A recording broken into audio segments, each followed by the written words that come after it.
सुमनसवन्दितसुन्दरि माधवी चन्द्रसहोदरि हेममयी मुनिगणमण्डितमोक्षप्रदायिनि मञ्जुलभाषिनि वेदनुते पङ्कजवासिनि देवसुपूजिता सद्गुणवर्षिणि शान्तियुते जय जय हे मधुसूदनकामिनि आदिलक्ष्मि सदा पालय माम् ऐकलिकल्मषनाशिनि कामिनि वैदिकरूपिणि वेदमयी क्षीरसमुद्भवमङ्गलरूपिणि मन्त्रनिवासिनि मन्त्रनुते मङ्गलदायिनि अम्बुजवासिनि देवगणाश्रितपादयुगे जय जय हे मधुसूदनकामिनि धान्यलक्ष्मि सदा पालय माम् जयवरवर्णिनि वैष्णवि भार्गवि मन्त्रस्वरूपिणि मन्त्रमये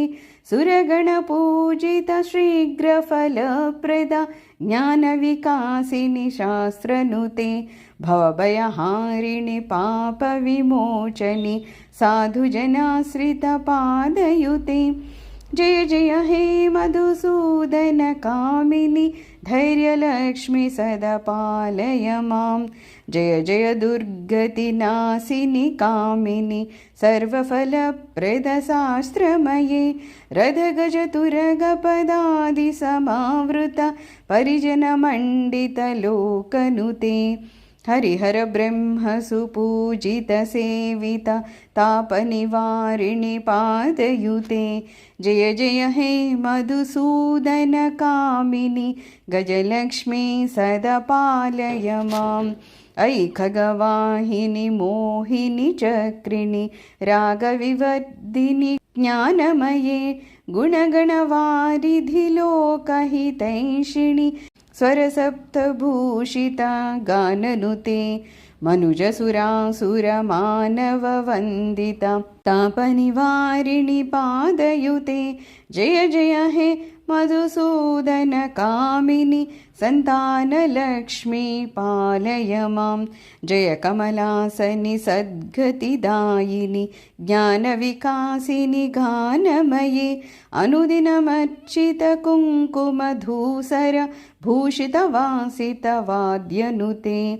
कनकधरास्तुतिवैभववन्दिता शङ्करदेशिकमान्यपदे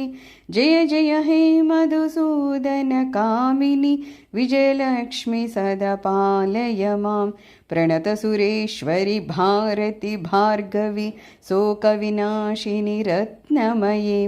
मणिमयभूषितकर्णविभूषण शान्तिसमावृतहास्यमुखे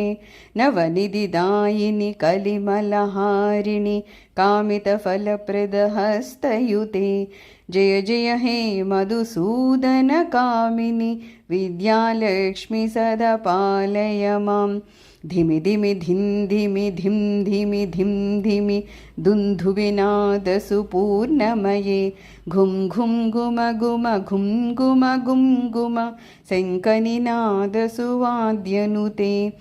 वेदपुराणेतिहाससुपूजिता वैदिकमार्गप्रदर्शयुते जय जय हे मधुसूदनकामिनि धनलक्ष्मी सदा पालय माम् धनलक्ष्मी सदा पालय माम् धनलक्ष्मी सदा पालय माम्।